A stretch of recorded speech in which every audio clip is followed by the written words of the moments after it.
The mailman doesn't deliver on a Sunday. If you don't like that, you don't like NBA basketball. Anthony for three. Bang! J.R. Smith! We just saw men fly. LeBron James with no regard for human life. Cleveland! This is for you! What's going on, everybody? Welcome back to another episode of Coast to Coast. I am Ronan Gaine. Joining me as always, Chris Nambu, to talk some NBA basketball. Lots happened. Unfortunately, we've both had issues where we haven't been able to record. So a lot has happened since the last time we talked. But we're going to get into all of that and more. Just before we get started, I want to thank everyone for making Coast to Coast your first listen for NBA coverage. Remember, you like what you're hearing, make sure to like, subscribe, leave a review. Let us know what you think. You want to hear anything discussed? We will absolutely oblige. But getting right into it, Chris, start off a few things before we get into the conference semifinals. We're going to start on a few kind of little points. Something we saw, the Lakers closing out the Grizzlies. That 40-point win was just, that was crazy. That was the Grizzlies going down with a whimper. Yeah, the Lakers looked good, but that was a disappointing way to go down for the Grizzlies, known as such a hard fought team that never gives up. It felt like the complete opposite in that final game. Yeah, I think, I'd love to sit here and do a whole deep dive into how that all happened, but it's pretty simple. I mean, the Grizzlies didn't have the shot creation. They didn't have enough shooting. Ja was injured. They had other injuries, important injuries. And, they got beat inside. They got beat on the glass that game. And Lakers showed that they have the pedigree, they have the talent, they have the depth. They really have, the versatility to beat anybody, I mean, including themselves, depending on the night. But it's just plain and simple. Lakers team is ready. Grizzlies have made their comments about being ready to make a big move this offseason. But I think the Grizzlies have always outplayed their talent, and their collectivism has always led to better wins than the individual talent themselves. But unfortunately, just with the health. But at the end of the season, just lucky that Ja wasn't too injured. But he clearly wasn't able to. I mean, you can't even say that he wasn't fully healthy. I mean, he was still scoring. But collectively as a unit, they were just outmatched in this, and that was surprising to see for me. I didn't think it would go down the way that it did at all. Yeah, for sure. It was definitely a shock because I couldn't quite stay up for the entire game, but I set an alarm. I was up at 5 a.m. for the second half. I see the Lakers are winning comfortably. I was like surprised. I was thinking this is going to be I thought this is going to be a real tight battle, that the Lakers just might edge with the home court advantage, but they just went the complete opposite way, and they just absolutely blitzed them without anyone doing anything really out of character. D'Lo obviously had a really good impact on the game, hit a lot of important threes, but on the whole, it was just it was kind of an anomaly. And obviously they've taken a step out of that they've made a big decision that Dylan Brooks, they've come out and said he is not returning to the team under any circumstance, that he's going to be a free agent this year. Grizzlies apparently are done. All his talk, all his attitude as a whole, obviously it's just having a very detrimental impact on this team as a whole. Not like we've seen with some other guys who talk as much smack as him, who kind of act in a similar way, can obviously still have a positive impact on their own team. Clearly, Brooks is going the other way. If this is the way the Grizzlies are formatting this, saying you don't really hear that there's no chance that this guy is coming back. That's kind of crazy. The way that it's worded is interesting and seems purposeful. Obviously, there could be a positive way to spin it, that it's just being professional and being straight up, that they need to change the roster. But the way that it was worded, clearly it was personal. I mean, they couldn't have been more clear that they want to move on from him, and that's not something you typically see. I mean, you typically, even you don't show your hand, and now everybody knows, and that's not a big deal, really. I mean, it's Dylan Brooks. This isn't a major star that you're moving on from, but GMs will keep things close to their chest. You don't know what they're going to do, what they're going to do with the salary, et cetera. So it was clearly they wanted to separate themselves from his actions and who he's been. But I don't know, man. The team has stood by him. The players have stood by him. You know, coaching staff has not spoken out against him. There's not been leaks, and no leaks at all throughout the season of grumblings against him and his shot selection whatsoever. I mean, every basketball analyst will break down his terrible shot selection, but to see it break down like that, that's interesting to me. I mean, he seemed like their guy. They lived with his shots. They lived with who he was as a person, and maybe they weren't okay with it this whole time. It seems new to me. Yeah, it definitely felt like he was kind of the dog, kind of heart and soul of this team, and he was just good to. He was always having that positive impact, but it obviously maybe it's just the front office, maybe it's the team as a whole just doing it, going about it quietly, but seems that the relationship is completely broken down, and they've kind of sent out a little warning shot to anyone who might consider bringing in Dylan Brooks. So it's going to be interesting to see how his future plays out in free agency this summer. But moving on from that series, I guess we got to talk the big one. Our Sacramento Kings, they couldn't get it done there. Yeah. They went down in 7 games, and unfortunately, they went down with a whimper as well and got dominated by the greatness of Steph Curry. Yeah, I want to jump to that, and what I want to do for both these teams, though, first, if you don't mind, I want to know from you, what do you think the number one thing is, or at least a big thing is, that the Grizzlies lacked, that they should hope to have next season, based on how they performed in the playoffs? The Grizzlies? You're talking to the Kings? Yeah, the Grizzlies, and then obviously Grizzlies. look to the Kings. I mean, you want to say rebounding, but obviously they got Clark and Steven Adams to hopefully return from injury.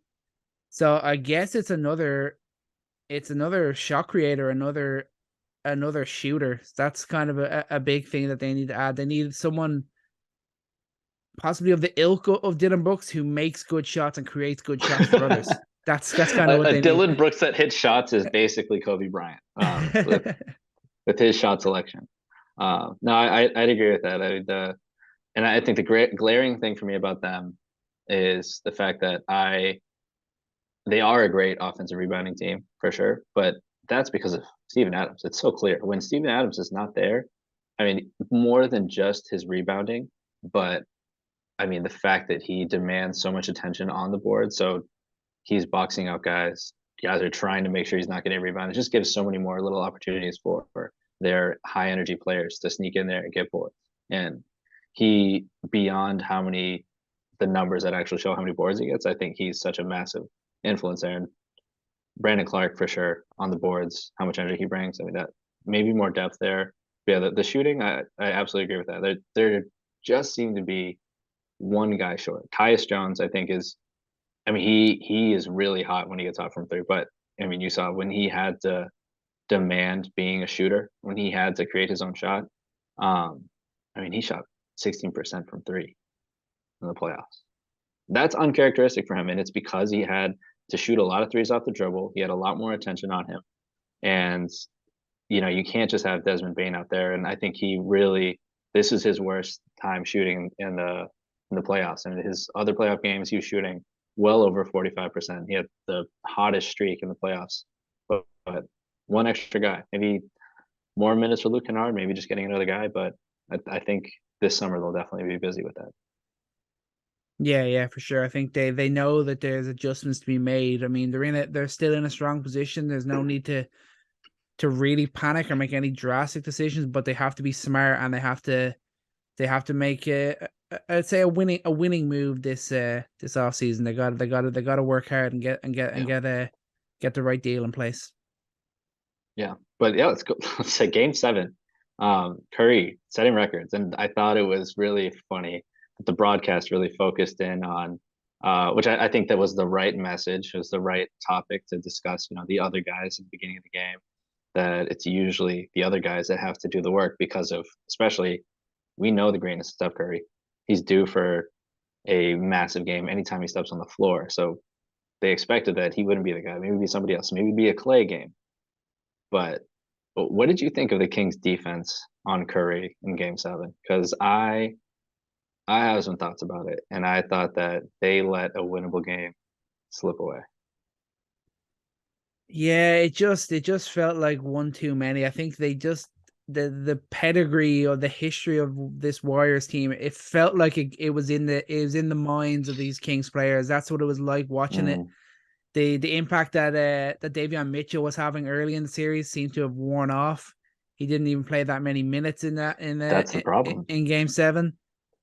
And they just didn't really have an answer then after that, and it just became too easy. They didn't put enough pressure on Curry. They didn't try and get him out of his groove enough. They kind of allowed him to find his spots, to get in his moments.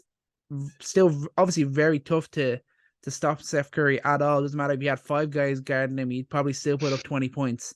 But in the moment, they just didn't have enough. They didn't put up the fight enough. They could have done more to stop him. Yeah, and I think specifically, you made a good point with Mitchell. Mitchell was the best defender on Curry, and I think, you think back to matchups Curry has had, um, and I can't remember a more inspired performance by Davion Mitchell anytime he stepped on the floor. And I mean, Curry had one of the best series I've seen from him in a while. Um, but he was uncomfortable whenever Mitchell was on him. He was definitely uncomfortable. The only times Curry was looking comfortable on a shot was when, I mean, honestly, just Mitchell sometimes, even though he can navigate a screen, sometimes if it's Looney, if it's Green, like they're just too big and he's just not, he doesn't have the length to get around him and contest the shot when he's going over the screen. That's like the only time when Mitchell was guarding him that Curry was comfortable. But I understood why you wanted to give Terrence Davis the minutes and the run. I mean, he delivered. I mean, he was not scared to shoot, shot the ball up pretty well, and he really forced the Warriors to stretch out the floor. But his defense, he could not keep up with Steph Curry. He could not keep up with Steph Curry, and what just destroyed the Kings was the dribble penetration. I mean, he could not stay in front of him. And then on top of that, when they were trapping, I felt like the traps were pretty soft. They weren't making him pick up his dribble, and he could really move the ball, and the Warriors could get into the flow. And as soon as Draymond gets the ball on a 4-on-3 in the middle of the floor, like they're going to score every time. I mean, that's one classic Warriors basketball, and that leads me to, I don't know, some questions about what the Warriors need to do, or the Kings rather, what they need to do to take it to the next level. Because I think just zooming out, I mean, the fact that it comes down to, we're talking about, just defense in one game, like the Kings did a great job. We got to really tip our cap that these guys are all super young. Was that the oldest starter? I mean, Harrison Barnes, but then the next one up is Sabonis at 26 years old. Everyone else is younger than that. Like, these guys are young. This team was very impressive. They really went toe to toe with the champs, and like I totally agree with what you said. I don't know where Fox was.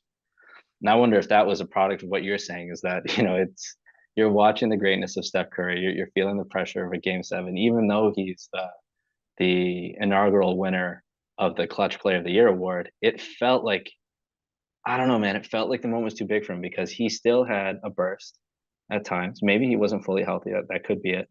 But I felt that a big Fox game was required to compete here in Game 7, which is, obvious. But I don't know. What do you think? How far do you think they were? Was this just a fluky Game 7? They made it there, and the Warriors are going to win it anyway. I felt like it could have gone either way. No, I think going into the game after that, obviously, especially after that game 6, the way they went in over to San Francisco and just dominated, I definitely thought that the matchup could have gone either way, but it was just slowly little things started to happen as you watched the game. Fox was struggling from an early periods. Sabonis was being left open and he wasn't hitting enough shots. I don't think he had a made field goal in the second half. He had a strong start. He's a strong first half. He had 16 points, and then he doesn't have a made field goal in the second half. When that's happening, and when he's your second star, and that's what he's putting up, and your lead guy, maybe he's not fully healthy. Maybe that was the problem, but he was struggling. He was missing free throws. He was missing good looks that you'd be confident and you have to make when you're playing in a game 7. But it also, just on the whole, I think maybe even Mike Brown got a little bit frazzled, because they were forcing 3-point shots for periods where they didn't have to do it. They were taking a lot of early threes, And it's not like they were confident of getting long rebounds or anything like that, because the Warriors are fairly comfortable on the board. So they just kind of made some bad decisions, and you hope that they're going to learn from it. Maybe there's some adjustments to be made. Maybe there's some. Can they get it? Where can they upgrade in certain areas? Can Davion Mitchell be more impactful as a whole, so he's ready to play bigger minutes come next year? It's going to be little things. I don't think there's any need to panic. I think the Kings have done what they needed to do this year. They've shown that they are a team capable of doing the amazing, and they've gotten back into playoffs.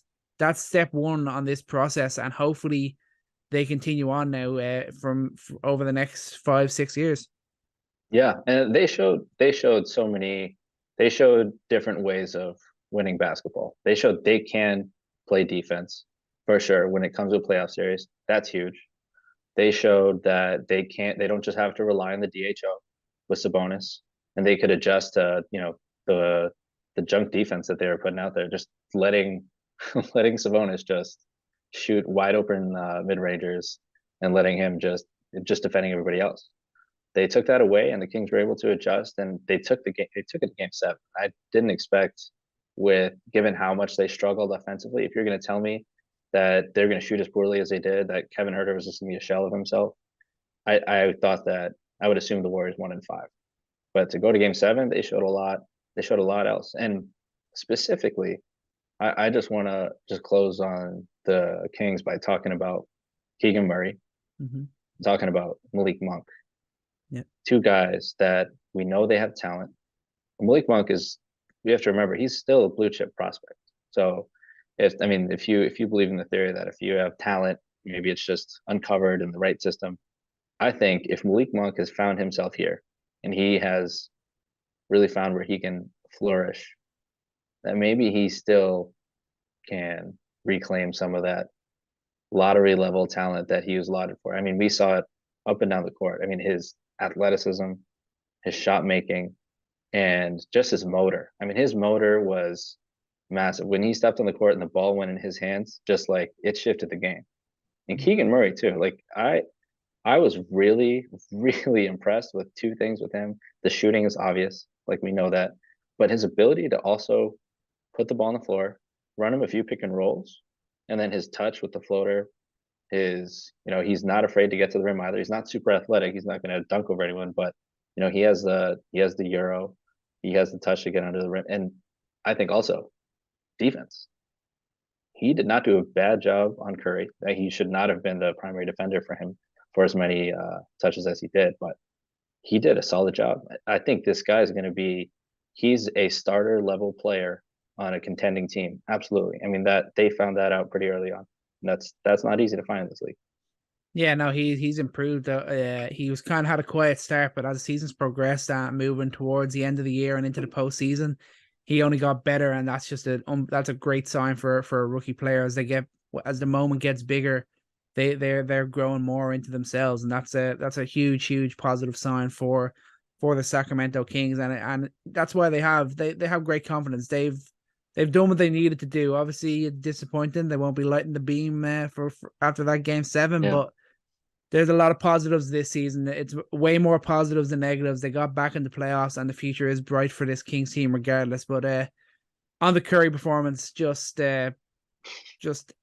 greatness, just outrageous greatness from Steph Curry. He's just next level. What he can do with the ball and the way he can just destroy teams single-handedly, it's almost forgotten about sometimes, despite the fact that he's the leader, the reigning finals MVP and everything. You just forget how easily he can just destroy teams.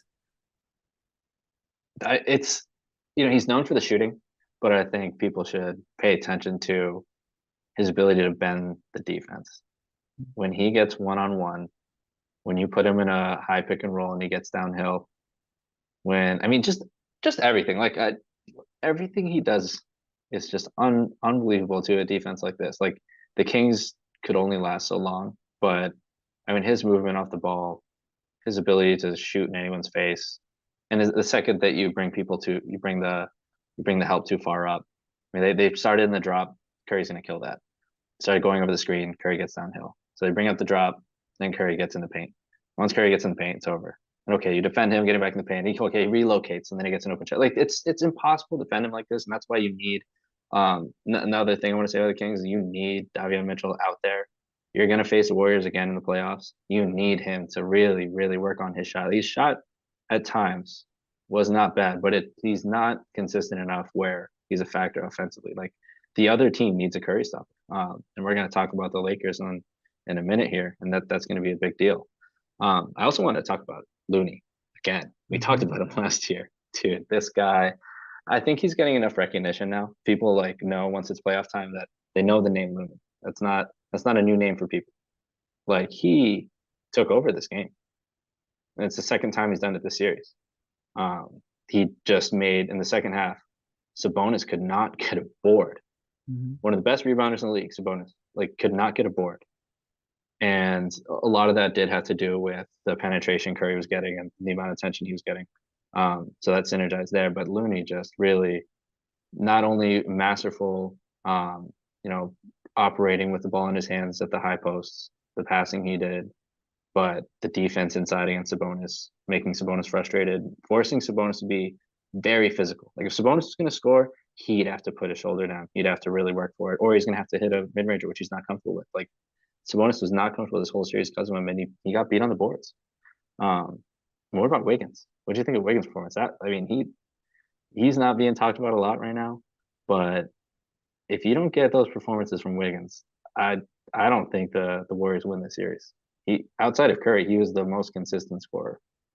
Yeah, obviously he had his struggles there in Game 7. Obviously he was the second highest scorer. I think he only had 16 and a pretty inefficient one. I think he missed 4 free throws as well. Both teams had a lot of struggles from free throws in Game 7, but on the whole, he's just going to quietly go about his business and get the job done. It's exactly what he did last year as well. Obviously, he was a bit more in your face last year. We kind of almost forgot about him with that spell he had out towards the end of the season, but he's back now and he's a key member of this team because it can't always just be Clay being the number 2 to Steph. Wiggins has to be able to step up in those moments as well.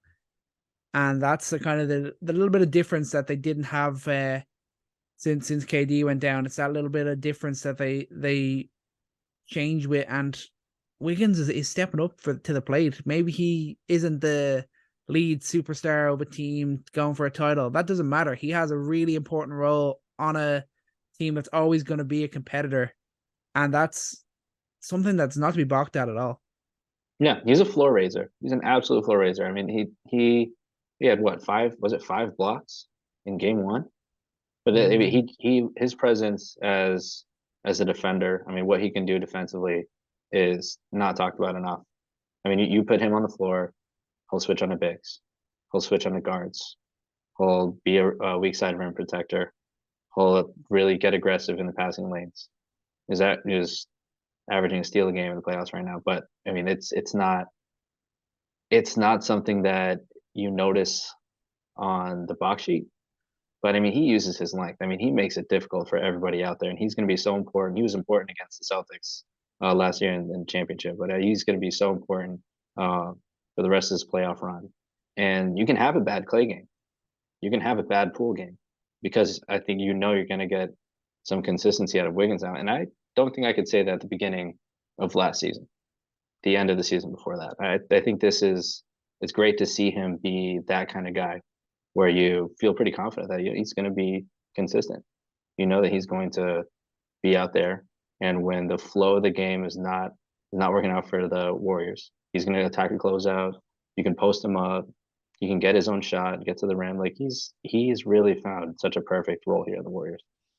Yeah, for sure. Now let's look ahead then. Let's look at the Warriors' next matchup in the West. It's against the Lakers.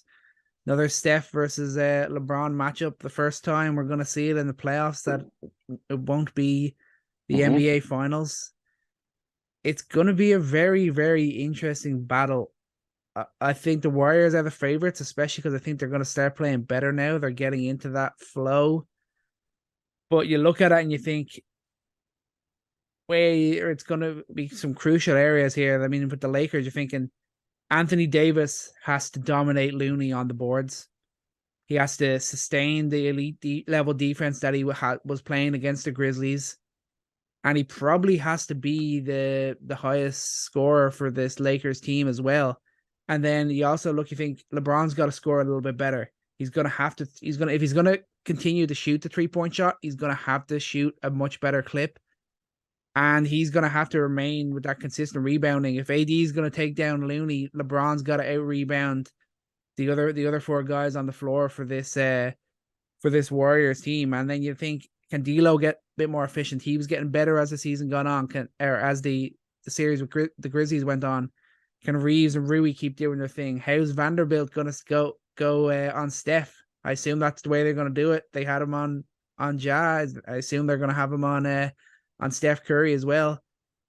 This is so many interesting aspects to this matchup. I'm really looking forward to seeing how it ends up playing out. Yeah, the way that they defend Curry is going to be that's going to be the hard thing. That's really the hard thing. I don't know if you want to throw Vanderbilt on him immediately, but I think what we've seen Darvin Ham do is be creative defensively in matchups. He's going to throw different looks at him. Maybe he'll throw Vanderbilt at him. Maybe he'll throw a little bit of I think Dennis Schroeder, in terms of guards, he probably is going to be the best defender on Curry, and that's honestly, you're going to have to live with some big performances from Steph Curry. I mean, we saw how comfortable he could get when he's not having an elite defender on him, and he's in an absolute groove right now. I mean, he's in a good shooting groove. He's feeling good after that game 7, and we know when Steph Curry gets hot, it's going to be hard for him to cool down. So I think, though, that they're going to encounter a much, much better team in terms of rebounding. This team rebounds way better than the Kings, and this team plays much better defense than the Kings. Specifically for Steph, maybe not, but they're not going to have easy runs to the rim. I mean, you got Jared Vanderbilt hanging out in the back. You got Anthony Davis on the weak side. I mean, you're not going to get those easy layups that Looney got. And also, Looney is going to play a very different game here. And this is really going to be fascinating to see how this Looney legacy continues, because we saw Looney guard guys like Jason Tatum last year. And we're going to see Looney guard Anthony Davis. And he's not going to be able to play this, sag off defense against AD that he played against Sabonis. So that's definitely going to change a lot. I think the Lakers are going to have a much easier time scoring inside, and we'll see how the Warriors adjust to that. Yeah, it's definitely going to be an interesting battle, and it's going to be something that it's going to be similar to what they did in Memphis. Obviously, they knew that the Grizzlies had the weaknesses when it came to, obviously, no Adams, no Brandon Clark, but they're going to go in and just say, we just have to win one game. We just have to steal one game, and then all we have to do is hold down our home fort, and we win this series. They're going to be thinking that exact same way. Yeah, it's probably going to be a little bit harder. The cauldron that is the Warriors home floor, the experience this Warriors team have. They're the defending champions for a reason. I think they're going to play better in this series than they did against the Kings. But I think the Lakers are going to give them more to worry about than people think. It's just a question of AD's consistency. He's not going to be able to have his 15, 16-point nights, I don't think, in this series if the Lakers are going to win it. Yeah. So for you, is that the key to the series for the Lakers? Is Anthony Davis? Yeah, I think he's going to be really important. I think the way Looney can dominate the boards, and not just defensively but offensively. Was it 13 offensive rebounds the Warriors had in the third quarter of Game 7? I mean, and Looney was four of them were in one possession. Yeah, and I think Looney was the key man in all that. AD cannot let that happen, and he's playing elite defensively, but he has to be able to keep doing it on both ends. He can't take any off nights in this series. I don't think. I've said that before, and it's still worked out for the Lakers. So the most important thing for AD is the dominating rebounding and remaining elite defensively. But if he can switch it up and have that two-way game, which he is more than capable of doing, then the Lakers become the favorites in this series. Yeah. What are you most worried about with the Lakers? Like, what do you think is going to be a big hole in their game plan, potentially? Any player? You think consistency can Rui and Reeves continue to Mm, deliver the way they have? Can D'Lo can he do it more consistently? Obviously, he had big shots in every game for the most part, but it was very inefficiently. And then on the whole, the 3-point shot could hurt them. It's always gonna be a problem when you're playing the Warriors, how hot they can get.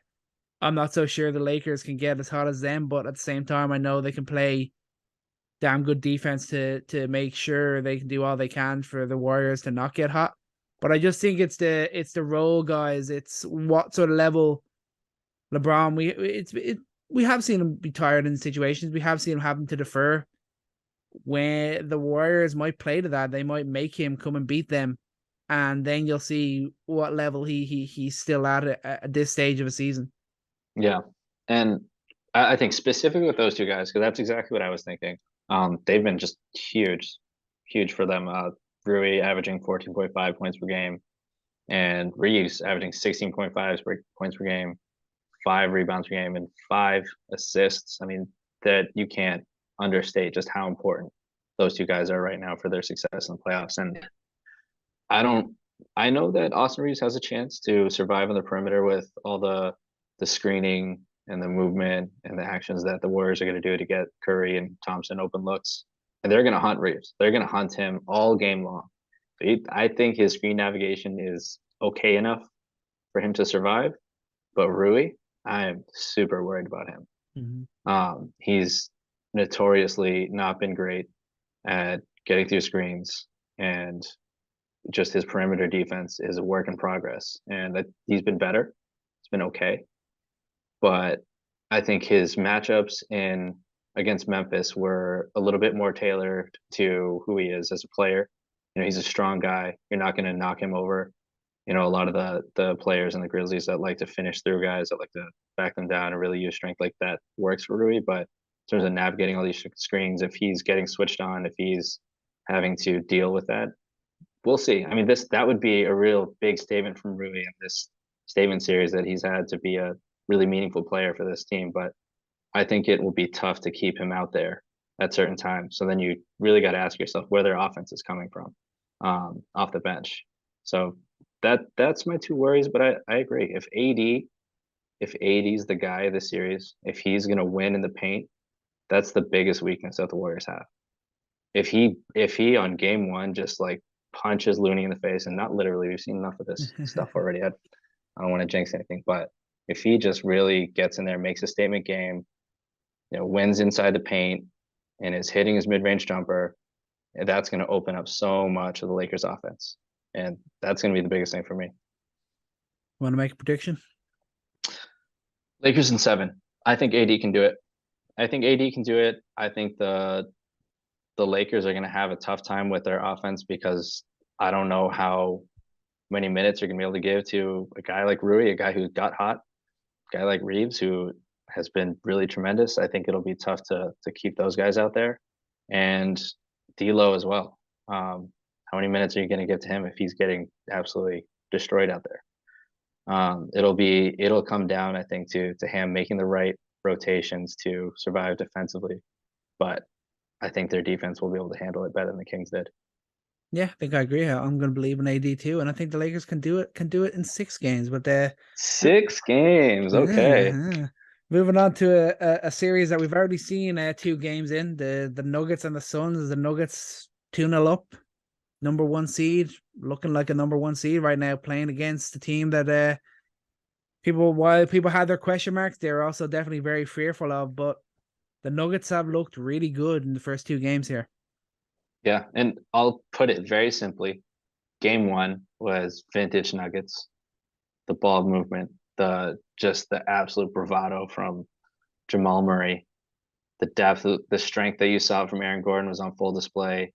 The depth that they have from Braun and Brown running up and down the floor. I mean, they just really outpaced the hell out of the Suns. And then obviously there's the intelligence that you have with Jokic with the ball in his hands.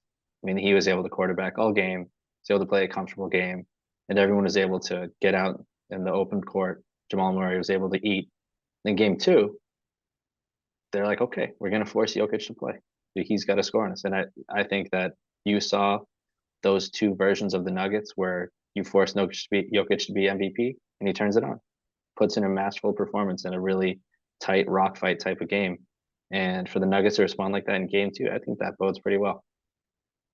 Yeah, no, it was really impressive. And if this was an area that I questioned before the playoffs again, and Murray looked like Bubble Murray in that game 1, not just his scoring, but his passing. Some of his passing was absolutely superb. It was really, really good to watch. And then Jokic just absolutely dominates. Ayton literally has zero answer for what Nikola Jokic can do. Not many people do, but Ayton is really was absolutely dominated by the Joker there in game 2, and he just completely took over. The only worry I have now is that game 2 with Murray only getting 10 points. MPJ only has 5 points. If any of those three are having nights like that in Phoenix, I think it could very easily be 2-2 when we get back to Denver. Well, my question though is like, do you think game 2 is sustainable for the Nuggets? I think yeah. Yeah, I would answer yes to that. Yeah, that's because fair. I believe in their defense this year. I think it's fascinating to look back on the team that they were last year. Obviously, the health was not there, not at all. And the depth that they added is there, and just those improvements with health and the depth that they added, their defense is fantastic. Their bench is deep. They have an identity. They know how they want to play, and maybe not everyone is going to be on, but you have the ultimate floor raiser in Jokic, and he's going to get his. And he was aggressive against, I think, poor defense in Ayton. I mean, Ayton has not made him feel uncomfortable at all. He's been able to get to his spots, and we'll see. I mean, I think that this will still go deep. Wouldn't be surprised if the Suns do win 2 games at home, because I think their talent is that good. But I think the biggest question right now is if CP3 misses a game, are they winning? Are they winning without CP3? I mean, the talent is still there, but I guess we'll see just how important his role still is with this team. Obviously, we've seen it in previous series for the Suns when CP3 is not at 100% or he hasn't played. It's had a big impact. They've made the addition of Kevin Durant. Devin Booker is playing the best basketball possibly we've ever seen from him at this moment. Yeah, for sure.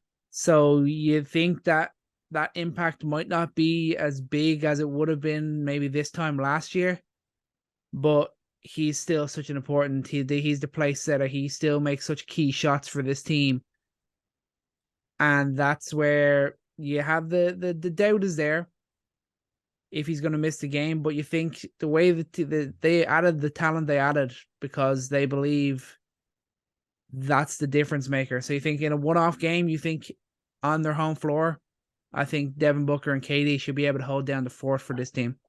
Yeah, I believe in that. And I think what needs to show up too, though, like they're going to get doubled forever until the other guys can prove that they can put the ball in the basket. I mean, I'm looking directly at, and how many times have people probably said this? I'm looking at Landry Shamet and specifically, and Damian Lee, like one game. If CP3 needs one game, can you guys just come on the floor, space it out, and hit open shots? Because right now, collectively, Shamet's shooting 25% from 3, Damian Lee shooting 23% from 3, and you absolutely need those 2 shooters to get hot, because you need some way to take the pressure off of Booker, pressure off of Durant. They can't be facing tough shots all game, and they're fantastic. It makes for great basketball for us. I mean, we love to see the difficult shots they're taking, but that's just not sustainable. Like, I love Devin Booker, but he can't do this on his own like that. I mean, maybe he can. He's shooting 46% from 3. These are all like mostly contested shots, largely contested. 57% from the floor overall. And I haven't looked at the tracking data, but I'm willing to bet all of these shots are off the dribble, fade away, spinning away, floaters. Like, these are all really tough shots, and this run has to continue, but someone else has got to do something too. You think there's anything to be said for seeing a bit more of Kevin Durant guarding Nikola Jokic, or do you think that Ayton is just too incapable of guarding anyone smaller, so it's just probably safer to keep him on Jokic. Hmm. I Katie wouldn't survive in the post there. I think they're maybe you double with Durant. I mean, I'm just riffing here. I don't know, Mhm. but like that the tough thing with doubling Jokic is that he knows when it's coming. So he's one of the most instinctive passers out of a double ever. But when you have a guy like Durant and you put 2 7-footers in a double team, that's not something you can always do. So I don't know, maybe that's something you start to see more. Instead, you bring pressure from Kevin Durant depending on the matchup you put him with. But I think the thing the Suns don't want to do is allow Jokic to quarterback. Mhm. I think the Suns will continue to be like, okay, you dropped 40, all right, do it again. I think they're going to force them to do it again and continue that game plan because they'd rather have him be uncomfortable being the primary scorer than having him be comfortable and having Jamal Murray out there screaming in the middle of the court, having another vintage Murray game. But that's it's worrisome for me though that you mentioned him earlier on that Ayton had some great games against him in the past, and he's been pretty muted. He's going to need to make. I just call those guards out for their shooting, but he's going to need to make an impact and put some pressure on Jokic on the other end too. Yeah, definitely. There's pressure there. There's a lot of pressure on this Suns team, but I would not be surprised if by the end of this week we're talking about it going back to Denver and we have a level series. But at the same time, if this Denver team is able to continue to play their offensive game the way they've been playing, I don't know if there's anyone that's going to stop them. They've looked really, really impressive, and it's great to see. We're finally seeing this team kind of come in full circle, and it looks like they are ready, and that there's no one that's better than them at this moment. Yeah. What do you think? If you had to guess, if they lose CP3 for one game, what's your prediction? I believe I think KD and Booker will hold down the fort. I think while they'll still probably be in the same situations hitting those tough shots, I think they'll be able to do enough. And I think it'd be interesting to see them actually playing together without CP3. Maybe there might be something there that it actually works out a little bit better. And I still believe that even without CP3, even if hopefully it's only for a game, but I think even without CP3, I believe in this Suns team. They're the team like I said before, they're the worst team that have chasing you, and they're chasing this Nuggets team now, and then they'll have that bit between their teeth heading back home. Nuggets in 6. All right. Nuggets in 6. I think they're losing next game. CP3, if he's out, I'm saying Nuggets in 6. Yeah, I think that's a fair shout. I think I like that. I think I'll go Nuggets in 6 too, but I think I could see them. I could still see that they're going 2-2, and then the Nuggets just take back over. But moving out east, just some big news breaking as we are recording this podcast that Jimmy Butler is out for game 2. Ooh. Not surprising. The Yeah. turn of that ankle looked absolutely horrible. Hopefully, it's not as serious as it looked, but it did not look great for Jimmy. Yeah, I'm sure you're pulling all the prayers that he comes back fully healthy. I'm sure. I mean, I can't say I'm too disappointed, but you never like to see it. You never like to see as a basketball fan. You don't want to see the guy go down like that, especially a guy who's been playing as well as he has. But even after that injury, the Heat still went on, won that game 1. They stole the game. They did what they needed to do. Regardless, now they get back to Miami, even if it's 1-1, and it absolutely has to be. This is a make or break game for the Knicks tonight, especially. It was before, even if Jimmy Butler was healthy. It absolutely is now that Jimmy Butler's out. The Knicks have got to take advantage of that. But in that first game, Knicks obviously started hot. They had that crowd behind them. They were looking really good. They were looking like they were up for the moment. They looked like the better team. But Miami just stayed in it with it, and they eventually started finding their shots, getting their stops, and they were able to take over. I mean, like Kyle Lowry off the bench looked as good as he's looked in a Miami Heat jersey. That's 18 points, five boards, 6 assists, 4 blocks. I mean, this is a Kyle Lowry we haven't seen a lot in a long old time, Yeah, and it was much needed for really this needed team. it. He came Yeah. up clutch, and without anyone doing anything amazing, they just kept plugging away. Obviously, the Knicks went ice cold from three. I mean, among their starters, they were 5 of 27 from deep, and there was a stretch I think where they must have missed like 10 in a row or something like that. It was a key point of the game, and it's just another sign that they need to get Julius Randle back.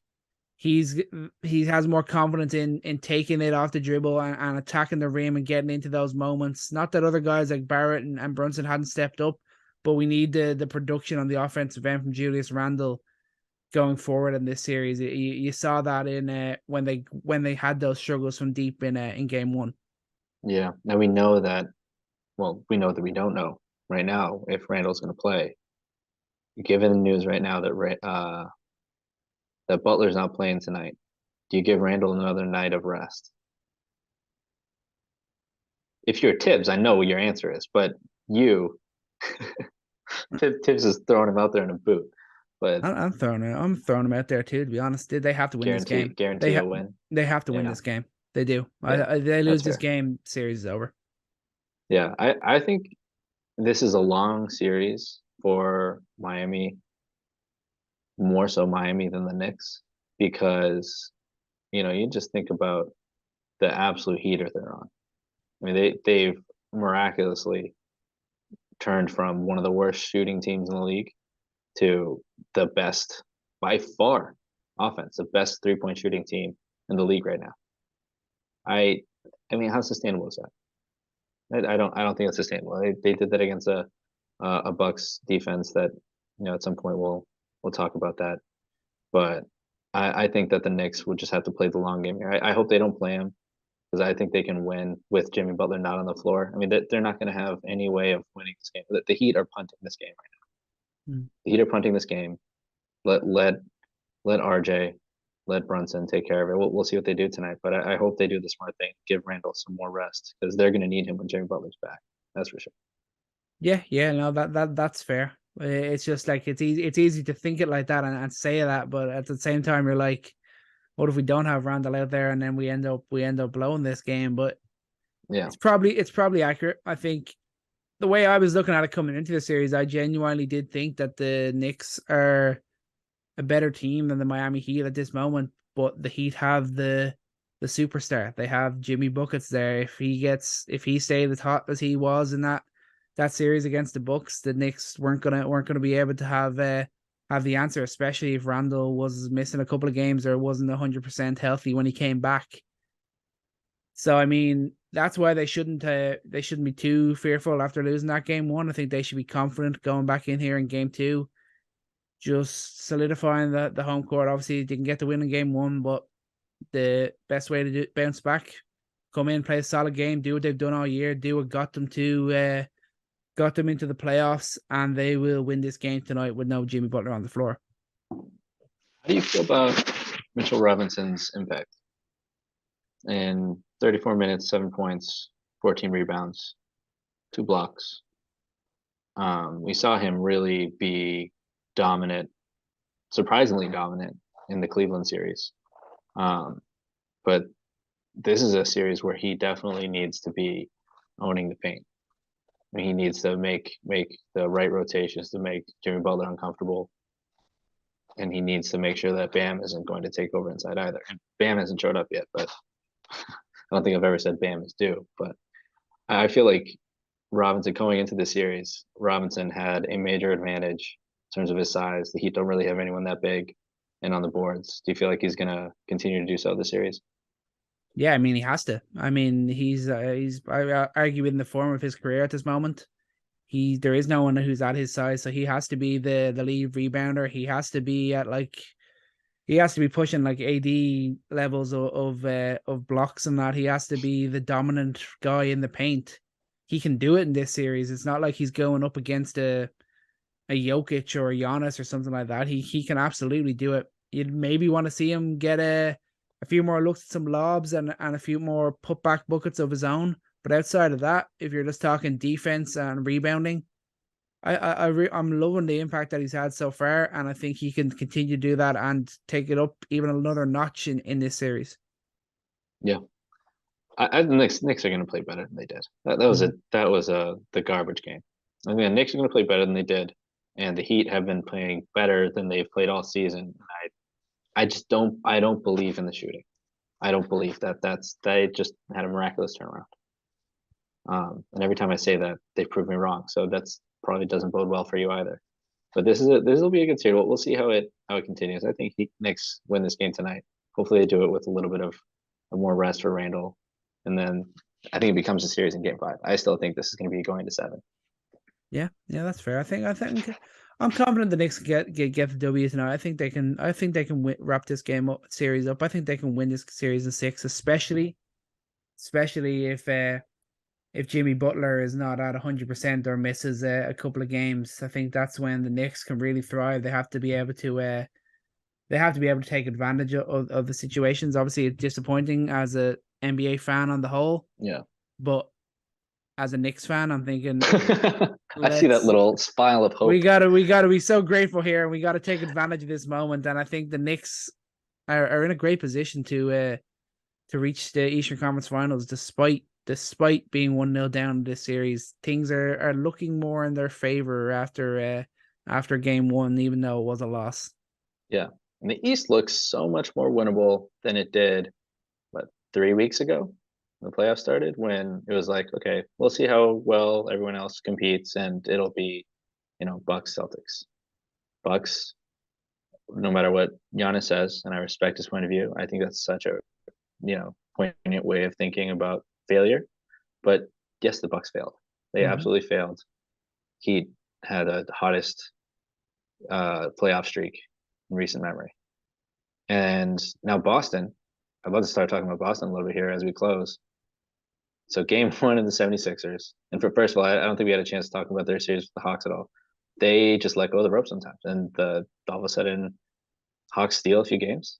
That should not have happened. Now you got more rest for Embiid. Now you got more tape that they have to work with. And you just don't have as much rest. I mean, they should have closed that series out. And then you look at game 1 last night. Harden has the best game I've seen in a while from him, let alone the playoffs. And I personally thought that Boston played in a way that should make teams like the Knicks, teams like Miami, teams like the 76ers be like, we can make it. I mean, I think they all believe that, because these are professionals. These are guys that they're making the playoffs. They believe they can make it for sure. But I think in reality, and for a fan, you look at that and you think, this team does not look like the unbeatable team that we saw throughout the regular season, the end of last season. And I think that's meaningful. Do you think this is just a fluke? Like, how do you feel about how they've been playing the past 5 games? Yeah, I mean, I've been really shocked by the way the Celtics have played. I had them as firm favorites. I know I still have my doubts about the Bucks on the whole. Obviously, it had the big impact, whatever, Giannis going down, but I had the Celtics as the firm favorites. I think they were the best team. But that series against Atlanta, the way they kind of slacked off a little bit, the way they weren't doing all those good things that they were doing in the regular season. And then in this series, to hear that Embiid is going to miss game 1 and then play the way that they did to not be able to close this game out. They had some stretches where they got hot and they threatened to pull away, but they could never do it. And they've had the 76ers number for the most part, even when Embiid's on the floor, and yet they couldn't get over the line on their home floor. It's worrying, despite the fact that I think James Harden arguably put in a better performance than Steph Curry did in Game 7 against the Kings. That James Harden performance, I didn't know that was still there. We questioned him. We questioned him last podcast. We questioned that we had concern about him, and rightfully so. But he really stepped up in Game 1 and showed something that I think we both believed was no longer there. I mean, the 45 points, 57% from the field, 50% from 3 with 7 makes. I mean, the clutch 3 to win it. That was just vintage James Harden all over. And it was nice to see him with that little chip on his shoulder after the game, when he was kind of like, yeah, people say I need to play this way, but it's not kind of impactful winning. And then people see me have 20 and 10 assists, and that's not right. But I just went out and played my game. That was good to hear. I'm glad that James Harden still wants to be that competitor. He still believes that he can be a winner with this 76ers team, and he's still capable of producing a performance like he did last night. Yeah, and I think this performance, the hot take there, Harden's game being better than Curry's 50, but both games are incredible, and I think I know what you mean. Like Curry, like this game seems so much more like Harden playing beyond expectations, and Curry has felt like this is, it's Steph Curry.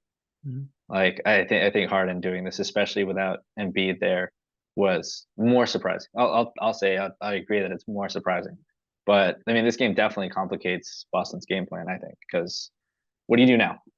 Do you overreact to this performance and you get a little more aggressive in how you're defending the pick and roll? Maybe they should have been more aggressive to begin with, because I mean there's no really pressure as Harden was turning the corner. I mean, he got his points, turning the corner on the pick and roll, getting downhill, getting to his floater, getting to the rim, kicking it out. And I think there wasn't enough pressure in the way that the Celtics can make pressure. And the Celtics had the weapons to make Harden's life hell. And that was a whole outlook that I had at the beginning. It was like, Harden's gonna have a terrible series because you can throw Derek White at him.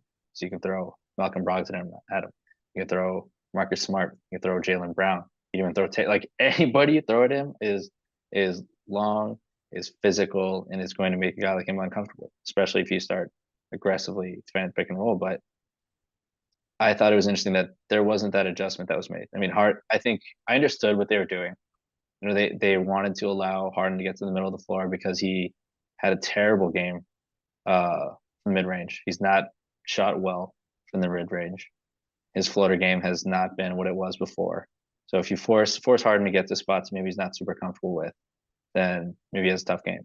And then they even left him open, going under some pick and rolls and not really aggressively getting over screens. And it just didn't feel like they were that concerned. It was like, okay, we're gonna win this game. Okay, Harden, go. All right, fine. He's gonna shoot that, fine.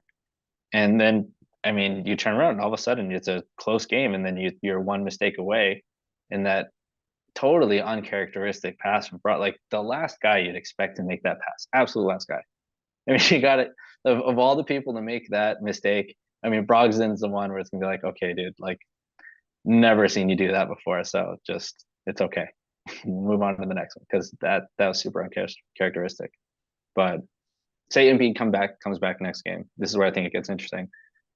You're now gonna have to think a lot harder about how aggressively you double Embiid when Harden's on the floor, and where you put the pressure of your defense, where you're going to put your focus. And I think that gives Philly a little bit more. They give them more strategic options because going into it, you're like, all right, well, as long as we double Embiid and force Harden to beat us one-on-one, then fine. But Harden just proved Harden just scored 45 points with that game plan.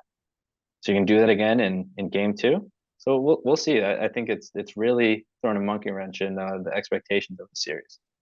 Yeah, absolutely. And I think I like that the way Maxey went about his game and the fact that he was fairly inefficient for the level he's been playing at, but still was able to put up the 26 points. And if he's able to do that, especially when Embiid comes back, he'll be more efficient and still be around the 20-point mark. That's definitely something also to consider for this Celtics team, and a big respect to Reed. He dominated the boards. He did a great job filling in for Joel last night. Obviously, Milton had a good game off the bench as well, but it's nothing outrageous. Like, don't get me wrong, I don't think Harden's going to score 45 in every game, but there's a lot of sustainable aspects to the way Philly went into that game and what they did in that game 1, and they've just sowed the seed of doubt now into the Celtics' minds. Let's see how this Boston team reacts from here. It's going to be very, very interesting to see where the series goes, and we'll see what the Celtics team is made of. Still believe that when they're playing at their best, they are the best team in the NBA at this time, but we haven't seen it yet in this playoffs, really. They took their time taking down a very poor Hawks team. They've now lost the first game of this series with the other team's star player out. It's going to take a big switch. It's going to take a big swing in the mentality and just the general form of this team. Let's see are they championship ready or not. Yeah, I'd love to get in the minds of these players and really see how they feel. I mean, maybe it's subconscious too. Like you don't know if it's actually at the surface how they get comfortable with their talent level. Like they know their team, they know they can turn it on. I mean, look at the last game of the regular season against the Bucks. That game I thought that was a statement game. They absolutely ran the Bucks off the floor. And game 1 and 2 against the Hawks, there you go. They're going to sweep. And then things start to get rocky from there. And in the last 5 games, their defensive rating has been 122.8. That's the worst, 12th out of 16 defensive rating in the playoffs. And that would make them one of the worst defenses in the league. Right? So they're just not playing good defense right now when it matters. And I think that's not a product of skill or things just falling apart. That's, I think, a product of lack of willpower right now. It doesn't feel like they're competing to the level that they should be.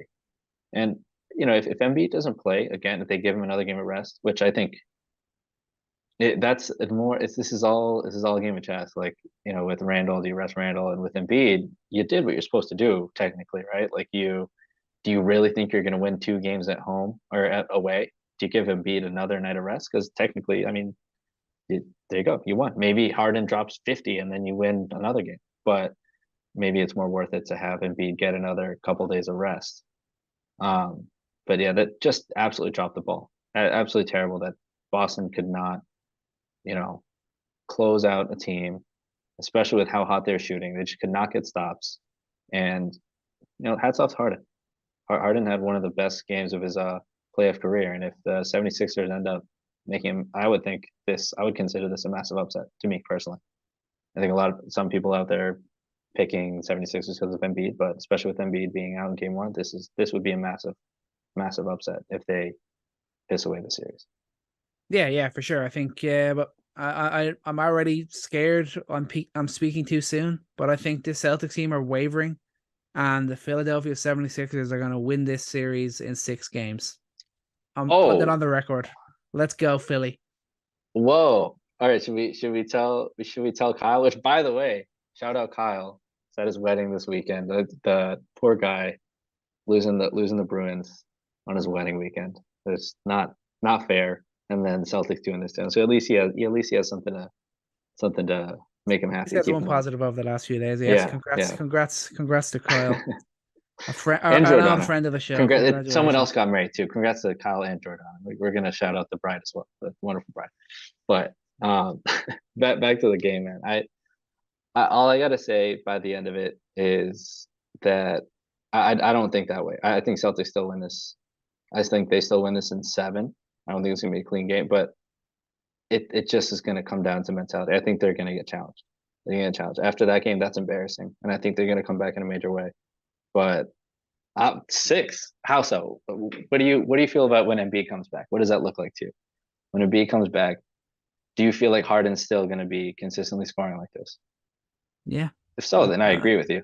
Yeah, I think he can. I think he can get better looks, even though obviously he's always been a guy who's almost shot better off the dribble than he has when he's a catch and shoot guy. But if he can continue to shoot at this high level from 3, he gets some different looks playing with Embiid. And I think Maxi's going to get more efficient as the series goes on. I think they can have the impact. I think Embiid can have a big impact. Obviously, it's Joel Embiid. But I just think the Celtics, they're just wavering that little bit. The 76ers did what I don't think many expected them to do and gone and won that game 1. Now they can afford to let Embiid rest that extra game. They've done their job in the first 2 games. They split the series. They've stolen the game, taken away that home advantage, and that's why I think that they're going to feel the weakness and hopefully go for the kill. if this Philly team is up to the challenge, it's there for them to go and take. Yeah, I think so. That's true. Like I said, this is gonna be a little bit more difficult in terms of a chess match. You're not gonna just comfortably pull out the original game plan, which was to just focus on Embiid, force someone else to score, allow Harden to face your best defender. You're gonna be comfortable one-on-one. But yeah, dude, I mean that I'll end with just that crossover on Jaylen Brown. That's vintage James Harden. That's vintage, and I would not expect that. Jaylen Brown's a very good one-on-one defender, and then when you look back in this game, you think about how he's taken down Marcus Smart in the post, backing him down, taking fadeaway jumper. Like that's where I don't know where that's coming from. That is not his game. And then taking Horford one-on-one. I mean, they're very comfortable with Horford on the perimeter. Taking step back jumpers over Horford. This is just all. If Harden's just been waiting to play out this game, this has been what you've been predicting this, right, for the past 2 years. So I guess eventually it was going to come true. Congrats. Yeah, I appreciate that. Thanks to James Harden for finally showing up for me. But 50th prediction's the charm. You got to hit one eventually. You keep talking, and eventually something will happen. That's the way you got to believe it in this business, especially. But on that note, I think that's going to do it for today's episode. My thanks to Chris for joining me. My thanks to all of you for listening.